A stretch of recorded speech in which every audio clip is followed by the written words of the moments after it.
During Operation Market Garden, the Allies worked together to conduct many airdrops across Europe in an attempt to create a backdoor into Germany so they could end the war sooner. The British 1st Airborne Division, the Red Devils, were part of these drops and conducted many raids and battles while trying to take control of major bridgeheads. Unfortunately for them, one of their majors, Roy Urquhart, was captured by the Nazis and is now being held in a small village as the Nazis plan to interrogate him to find out more of the Allies' battle plans. Now, with Operation Market Garden looking to be a failure, the Allies are being forced to pull back, and the Red Devils know that their chance to rescue the Major is slipping away. A few of the Red Devils have decided they're not going to leave the Major to his fate, and have decided to sneak away and see if they can rescue him from the Nazis. Now they are in a race against time as reinforcements are coming very soon to take the Major away to the Nazi headquarters so they can interrogate him. They plan to sneak in under the cover of night, hopefully rescue the Major and exfiltrate with him before the Nazis can reinforce the position and capture all of them. Here in this small village, the Major's fate will be decided. Hey guys, welcome back. It is your favorite Gimp with a Limp, and I hope you enjoyed that little intro I did there for you. It is the prelude to the video series I've got coming up here based on 148 Tactic. I've got a nice little farmland, little church, tiny little town area set up that they're going to be battling over. I've been talking about 148 Tactic for a little while, so I am thrilled to finally get it to the table. To mention it right off the bat, I did a video talking about this war game bat. It's not great. I'm making it work because the colors match for me for now, and I still haven't built a full-size gaming table yet. I'm going to be working on that later on, something that I can use for more miniatures as I'm building up my supply of terrain.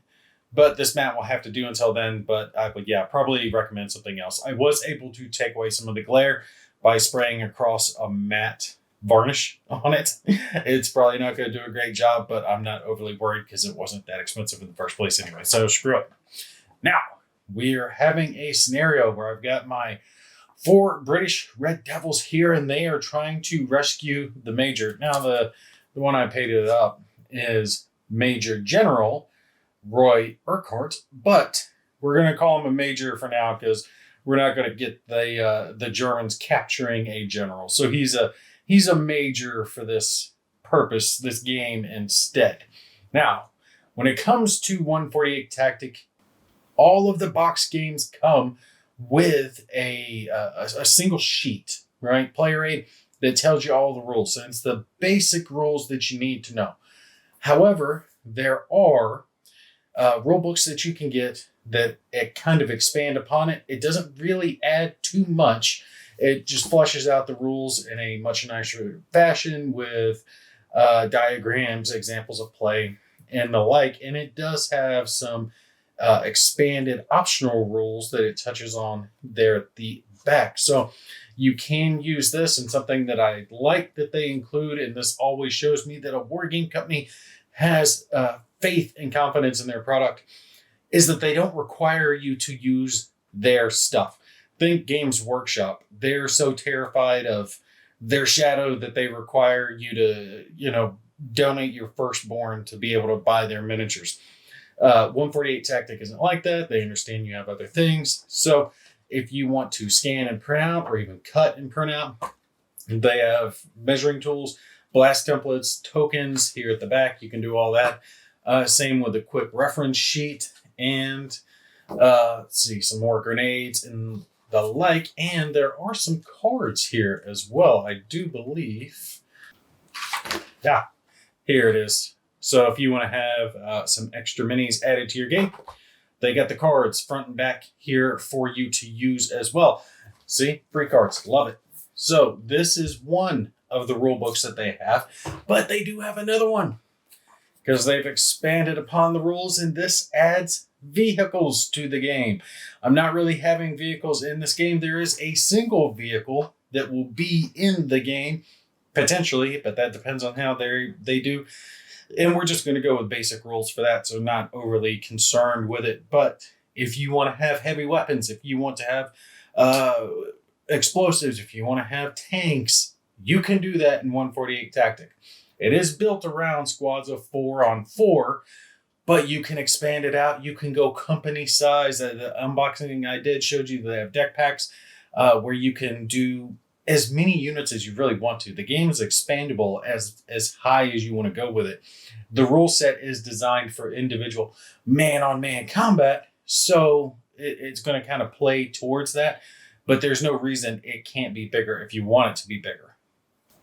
So I mentioned in my little preview what my guys are doing here. I've got the 4 British Airborne, the Red Devils, coming in, so let's talk about them. First one up is going to be our Sergeant Chris Jones. He is carrying a submachine gun.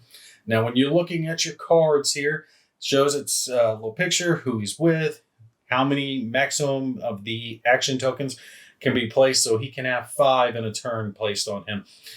Basically, that's how many things they can do. Some things will take more than 1 token, but you can't put more than that on him before that gets cleared off in a round. And over here on the left, these are the actions he can take. And this is going to be different for each one of the different guys. Some guys will have different skills. Almost everyone, I think, should all have the top one, which is movement.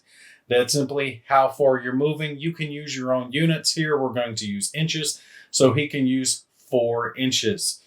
The next one down on the list is Opportunity Fire. Opportunity Fire is when you place out a token on the board, like this, and that token will designate that if an enemy moves within that range or that area, you get to fire at them.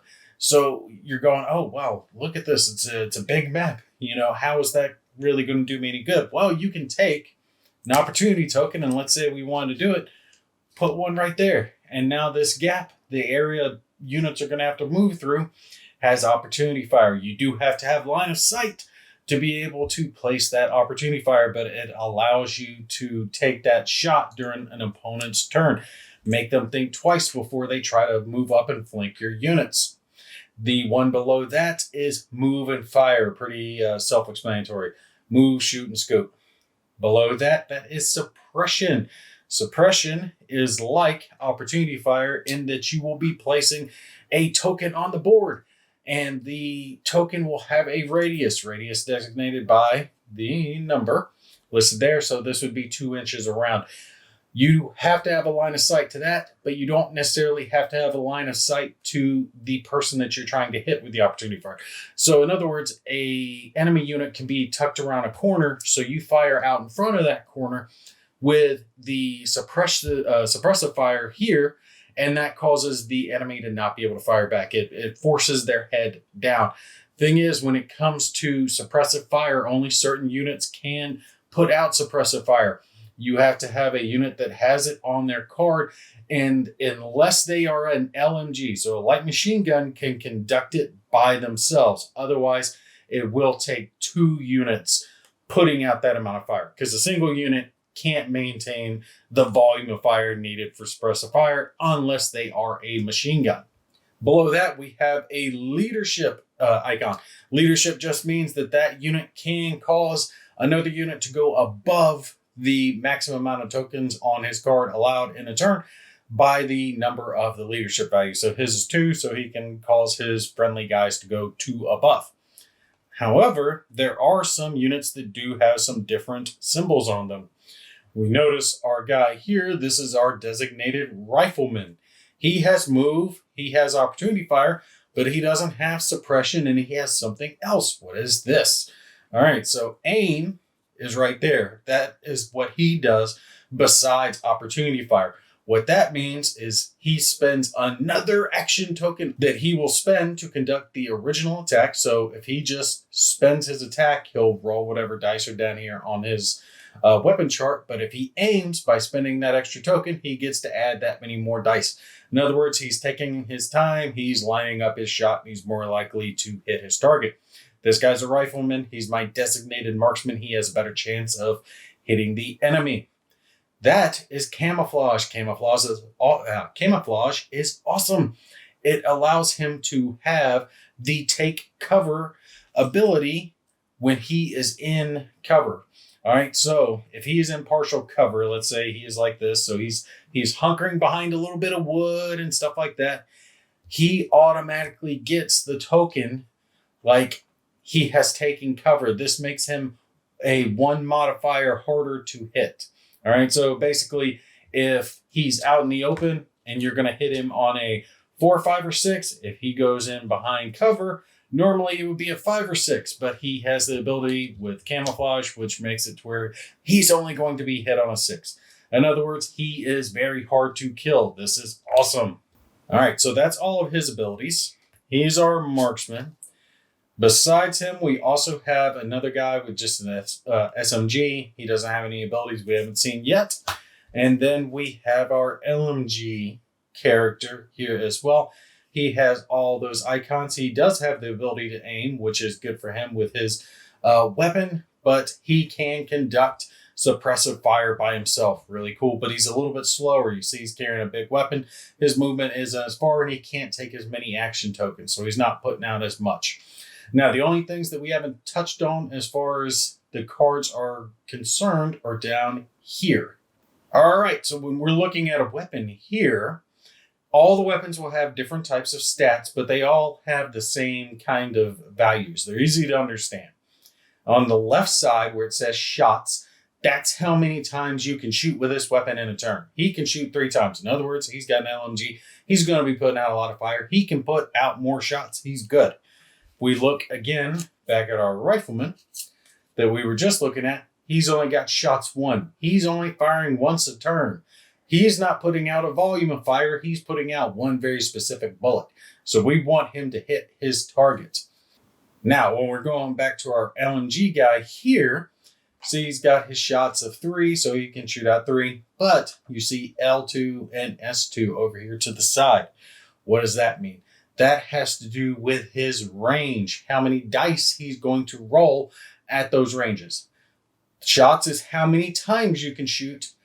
The L2 and S2 here that you see is how many dice he rolls at that range. At short range, he will roll 2. At long range, he will still roll 2. He gets to put out a lot. You see with our other character here, short range, he gets 2 dice. Long range, he only gets a single. It's the same for all the units across the board. 10 inches and under is short range. Anything past that is considered long range. And finally, when looking at our characters, we have H2H. That's easy to understand.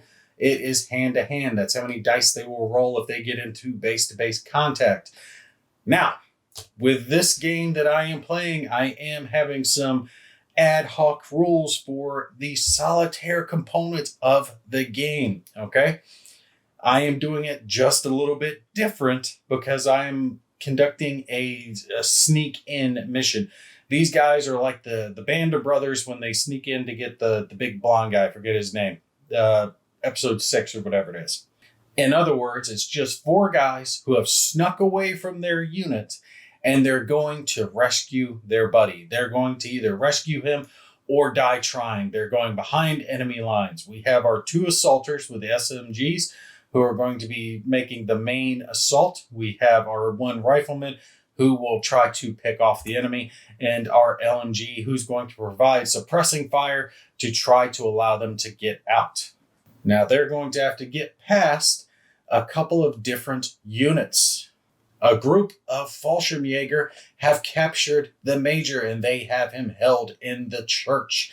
So there's 4 of these Fallschirmjäger, but on top of that, there are 4 more of the Volksgrenadier who are coming in to take the prisoner back. So the Fallschirmjäger, they're not designed to hold that unit. They're not supposed to take captives. They're not really equipped for it. So a small fire team has been left behind to hold the Major until the Volksgrenadier can come in and get him and take him back to be interrogated at German High Command. The 4 Volksgrenadier are not here yet, though. It's just the 4 Fallschirmjäger, and we are conducting a nighttime raid from the British Red Devils. So, how I'm conducting this, and this is all me. This is not 148. These are my rules that I'm trying out just to see how they work, okay? These guys are going to move in. All the stats and all the shots and movement, all that's going to be conducted the same, with the exception that since this is a night mission, the enemy Fallschirmjäger are going to be patrolling around, and they are not going to be able to automatically see these guys if they're out in the open. They are going to be limited to a range of 6 inches around their base. So 12 inches total, right? Pulled up a couple of things. They can see out to there like that, from their bases. So, pretty far, but not tremendously far. And there's going to be 3 of them patrolling in front of the church. I kind of moved my camera over so you guys can see a little bit better, but there's going to be a Fallschirmjäger patrolling over here, one right there, and one back over there. And with each one of those having a sight range of 12 inches, it's going to be pretty hard for them to sneak in. But the Red Devils do have one advantage. I am allowing them to conduct sneak knife attacks if they get within range of an enemy soldier, enemy troop. Now, as they are going along, these guys are going to be randomly patrolling, okay? I have a randomizer die here that I am going to use. You can see this is actually from a different game. It's from Core Space, but it has an arrow and a number on it. This is a D6. This is going to tell me how far and what direction they go. So each turn, I'm going to roll a die for each one of these guys, and boom, this says 3 inches that way. So we'll measure it out and we'll move him 3 inches that way. But it will get me a randomized movement for all of the enemy soldiers. So there's no way to tell exactly where they're going to go. My assaulting Red Devils, one is going to try to get to this broken down farmhouse.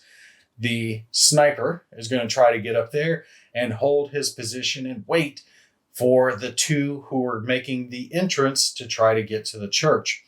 The LMG is going to take a position up on the hill to where he can provide suppressing fire and again wait until either these guys are caught or they're trying to make their egress. My other 2 that are going in are both using the submachine guns. They are going to try and sneak into the farmhouse where they can try to rescue where the major's being held. He's been tucked in there. Now with the knife attacks, I am going to allow them to try and sneak behind a patrolling Fallschirmjäger. So yeah, this one, not the gray ones. They're not there yet. And they are going to be able to get within 2 inches. They can conduct a hand-to-hand attack with whatever their stat is. And if they are able to roll a 6, then they secretly kill the enemy soldier. If they don't roll a 6, then they have been caught attempting to knife the enemy. And I'll do a contested hand-to-hand attack at that point, and the other guards will be alerted. Keep in mind, though, these guys are going to be doing random patrols. So essentially what I'm trying to recreate here is that the ones coming in, they're sneaking from point to point, and I knocked over one of my crappy trees here. But as they're going in, they're low crawling, they're scuttling along the ground, however they can to try to get behind the enemy soldiers. So for this specific mission, facing will matter for the enemy and my guys up until things get alerted. Then it's really not going to be a big deal, because if the enemy is facing that way and one of the British soldiers is able to get behind him, he stands a chance of being able to knife him and take him out of the fight. But remember, the Volksgrenadier are coming in just a few turns, so it's quickly going to have a huge number swing. And 148 Tactic is not a game where you want your opponent to have 8 to 4 odds, 1 to 2 odds. These guys having the ability to conduct sneak attacks will be offset by the fact that the Fallschirmjäger and Volksgrenadier are going to have double the numbers. All right, and lastly, besides that, there is a light machine gun for the enemy that is up here on the hill directly in front of the church. All right, so the church is where the major's being held. He's tucked in that building. The roof comes off of it. I'll throw him in when we get started. This guy is essentially doing a watch, right? So as the three are patrolling out in front here, this guy is going to turn about 15 degrees each turn and have his facing. So he's going to start facing in that direction. Then he's going to slowly pivot around, and then he's going to come back. And his line of sight is going to be arching out. So essentially, he's like a searchlight, right? He can see out, but if one of the British soldiers is able to be tucked behind a tree or some logs or the car, something like that, it will be able to block the LMG's line of sight. But that is going to have a steady progression. So it's going to just slowly pan around and then slowly pan around back. I am going to keep his sight line rather narrow versus what the patrollers have. The patrollers have just an open segment where they will be able to spot the Red Devils if they're in front of them. He is going to be looking just in a cone in front of him.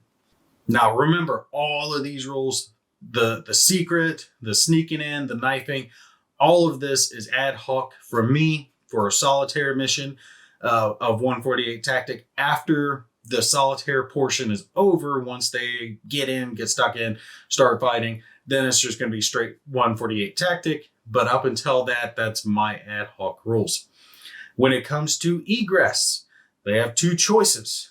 Their first choice is to attempt to commandeer the German armored car that is directly in front of the church, see if their guys can hop in it and peel out. The problem is those Volksgrenadier are going to be reinforcing up this road. That's where they're going to be coming from.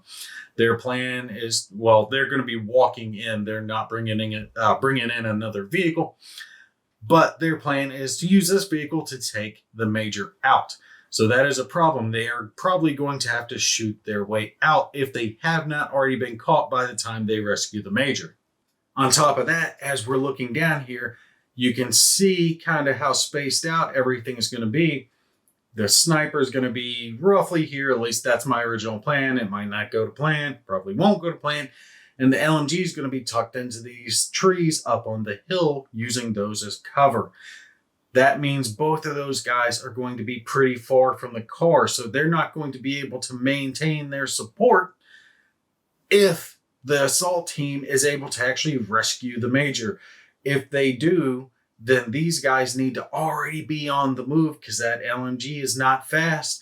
It's going to take him a few turns to get over to this car, so he needs to be at least halfway there by the time they're ready to go, so they can all meet up, make it to the car, and drive away and hopefully escape. If they are unable to escape through the car, they do have the option of exfilling back across the bridge that they enter from. But more than likely, if they're not able to escape using the car, then they've probably been shot to bits and they're probably going to lose anyway. Our British guys are going to start here on the bridge. That's the part where they are coming in. There's the little river there running along underneath the bridge. And remember, the German troops are not going to be able to spot them in this scenario if they're out in the open as they're moving up. So they can move pretty freely in this first little section. It's going to be once they actually start making their entrance into the contested area that they're going to have to worry, just depending on how the random die throws the German troops. Maybe it will have them patrol up this way. No telling. I'm just going to let them go where they go. However, once the actual combat starts, sightlines are going to be just treated as normal. It's not going to be any other night fighting rules coming into play. At that point, we're going to consider the fact that people are shooting, scooting, and moving, all that stuff. So you're shooting at the muzzle flash and the like of the enemy troops. But all right, that's it. We've got our guys. Let me get them set up, put the major in the church, have the Germans put in their places, and we will begin our game here, and we'll see if the British Red Devils can come through. All right, we're ready to go ahead and jump into the action phase of our game. Got everything explained up. We're ready to go. We're right here at the edge of our bridge where our troops are going to come in and try to do their little rescue. Now, remember, I mentioned earlier on in the previous video where we did a little overview that the first part is my homemade rules for doing the solitaire and a secretive rescue mission. So I'm going to have 5 action tokens for my guys, for the British. And then we're going to do the random roll for the German patrols. Each one of them is going to do their random patrol, and then 5 action tokens, random patrol, 5 action tokens, random patrol, back and forth up until the action phase starts. I'm going to go ahead and probably fast forward through some of the movement because that's not going to be too crucial during this point. But once we start getting a little bit closer, guys are in danger of getting caught, we'll stop fast forwarding through it.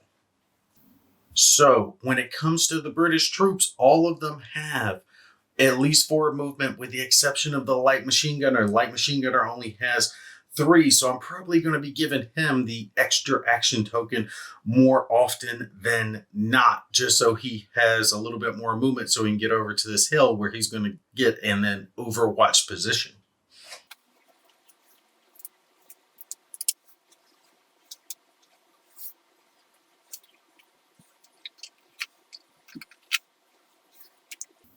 You have to forgive me a little bit as we're coming down the hill, or the bridge here. It's a little bit of a slope, so the minis don't stand on it quite that well. All right, so our British Major is in the church. I've got the roof lifted off, him put in there. We're going to rotate our sentry gun here just a little bit, and that's what I'm going to do with him. Each turn is just rotate him about 15 degrees or so in a panning motion as he goes back and forth trying to spot any British troops that are moving in. The 3 we've got to roll for are all along this road here. So let's roll for our back guy real quick. He's going 3 inches away, so he's way off screen. We're not going to worry about him too much. We'll roll for our middle guy here, and he's going 5 inches back. Let's see, that's going to put him roughly about here. And our little guy by the wood pile here, he is going, what is that, 5 or 6?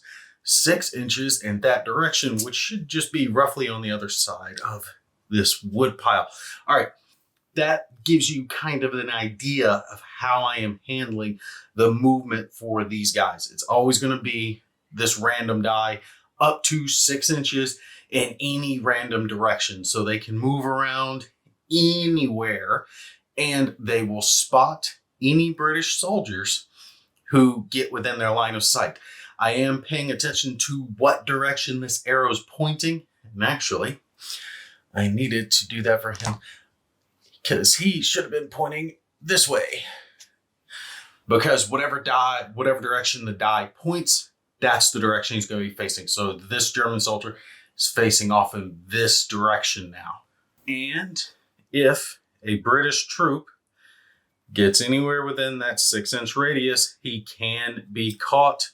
We're mainly looking for in front. What they want to do is get behind them and make a hand-to-hand attack to try to stealthily stab them to death. But they have to get within 2 inches to perform this action up on the rear. And considering they don't move that fast, that's going to be hard. They're going to have luck on their side because a German soldier can easily turn and face them, at which point they will begin opening fire. All right, so we're going to conduct our movement again. I'm not going to change anything. I'm going to leave the action tokens the same. So this guy's still heading for this hill. He's going to almost get to it. He should be able to get into a good position on the next turn. I don't know if I want him at the very top of the hill or on this first level, but we'll have to see. Each one of these guys have either 4 or 5 inches. Let's see. Rifleman has 4. And I'll use this one because this measuring tool is marked for 4. That one only goes for the 6. So that's going to get him almost to that tree. He'll be right about there. And which character is this? A little British soldier here, running and gunning. This one is the one that does have the 5 inches. So he was at the bottom of the staircase. So we'll put him right about there. And same with our NCO. So these 2 are basically my assault team. This is my sniper, Sniper-esque. He's got the camouflage ability. and that's the light machine gun. So he's to put out suppressive fire. He's to put out aimed fire, and it's their job to get in and actually rescue the major. All right, so back over to the German activation. We'll turn him a few more degrees. So now he's facing roughly in this direction. And I'm rolling for one. I've got way up there at the top of the map. And he's coming 2 inches in this direction. So just so you guys can see, he is right up there at the top of the map, right there in front of that tree, right there on the edge of the road, and moving back in this direction. All right, now we're rolling for the middle German soldier. And he is going 2 inches this direction. So that's going to put him roughly behind that vehicle. Now we'll roll for this last soldier of Amiens. Oh, no. Okay, this is bad. He is now going, now I really need to measure this. He's going 5 inches in this direction. This is what I'm talking about, where it gets random. Now he has moved 5 inches across this road, and he's up behind this tree. They are getting very, very, very, very close. Look at this. Normally in 148 tactic, they would be able to go ahead and start shooting each other. There would just be obscuring terrain between them. But remember, I am coming up with my own night fighting rules that they have not spotted each other yet. These guys are effectively low crawling in, and they have to get caught by the Germans before the Germans can start firing at them. Once they are caught and the combat actually starts, the Germans are going to operate the same way with action tokens and limited stuff and being able to put out suppressive fire and all that other good stuff. So the way it works with the movement for these guys, considering it's relatively slow, I wanted to give them enough time. I'm going to take my time with the game, enjoy it. So before the Volksgrenadier spawn onto the map, I decided to give them plenty of time to actually try to creep their way in. Not unlimited time, but plenty of time. That's going to be 10 turns. Measuring it out, if they rush in, they can make it from the bridge to the church in about 8 turns. So I'm giving them 2 turns to play with. But at that point, the Volksgrenadier are going to start coming onto the map. And they really need to be close to getting the major to the car and being able to exfil out.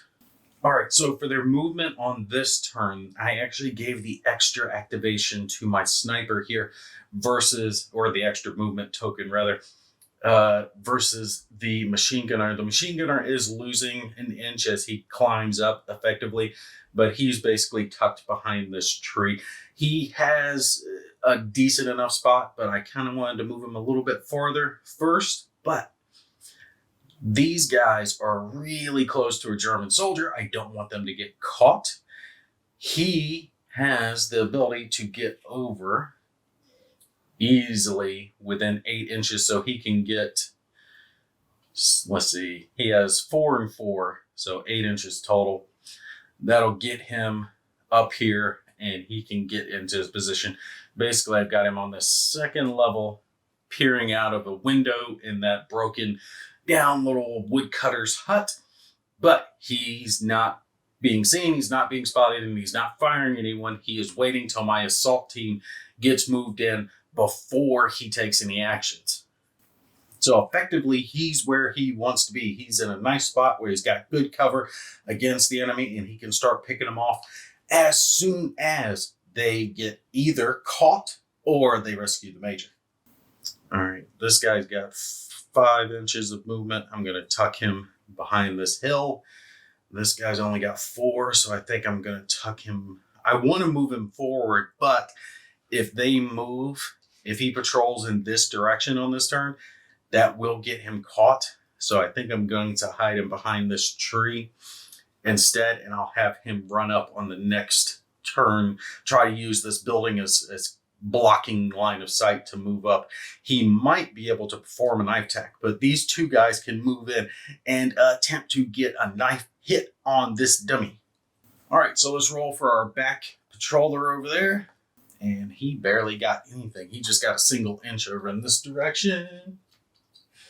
So I'll move him up like that and Now we've got to move the one behind the vehicle. And I do believe that's their NCO, if I remember right.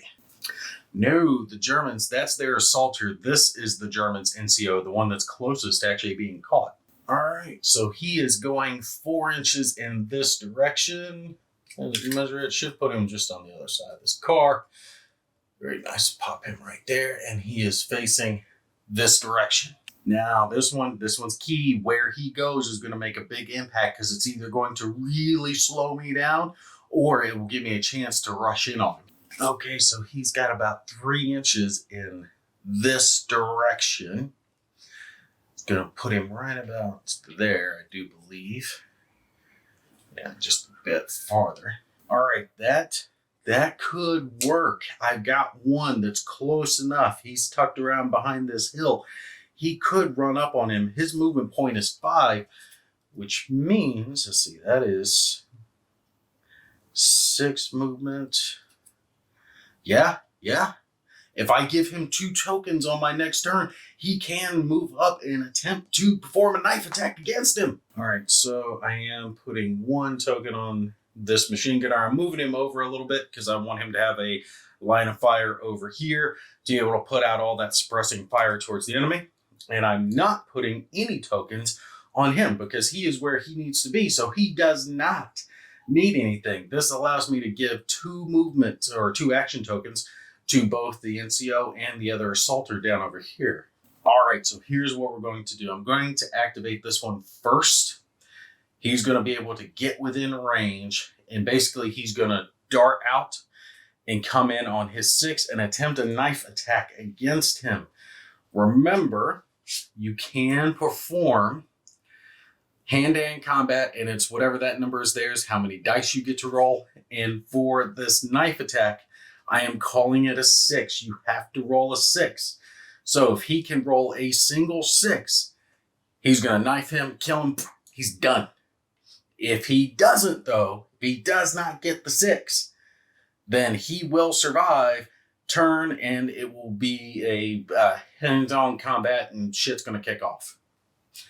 That's why I'm waiting to activate the NCO, because I need to know if his 2 actions are going to be either firing on him or firing potentially on someone else or moving up. Let me go ahead and move him up. So he's going to go 6, then over behind him. Basically, instead of running straight in on his side, he's coming around here on his 6. Oh, but I do have to hope that no one patrols within his range because he's going to be out in the open if he does kill him. All right, so let's roll for his knife attack. Oh, yes. Right there. That symbol is a 6. That is a critical. That is perfect. That's exactly what he needed to have happen. And just like that, the NCO, he's dead. Right there on the side of the road. That gives me 8 movement points here. And it'll slow him down going around that. So we'll just pull him around as such. All right, I'm probably going to go ahead and pause here, but where we are at is a pretty decent spot for the British. Both of their stationary guys have gotten into position, sniper in the little hut, the machine gunner up on the hill ready to rain down fire. Their assaulters are moving in, and they have been able to take out stealthily the NCO for the Germans. That leaves the Germans 3 guys, but those 3 guys are all right here on top of the church. They are probably going to have to go hot before they get to the church because he's going to turn just a little bit further, but then start turning back. So he's going to be facing this way by the time these 2 get over there. And I'll have to figure it out. We're somewhere around turn 5, roughly, but that means they only have a few turns before those 4 Volksgrenadier are going to start walking in as well. So they need to really tear the Germans up, take out their soldiers over here before they get into a nasty crossfire. Because if these assaulters are over here, when those Volksgrenadier come in, that's going to be it. There's going to be guys firing at them from two different directions. They won't be able to get cover, and their assault team will just get wiped out. But you guys stay tuned. We'll see how it plays out, whether or not the British Red Devils are able to rescue their captured major, or if they're going to get taken out in the process. All right, y'all take care. I'll catch you in the next one.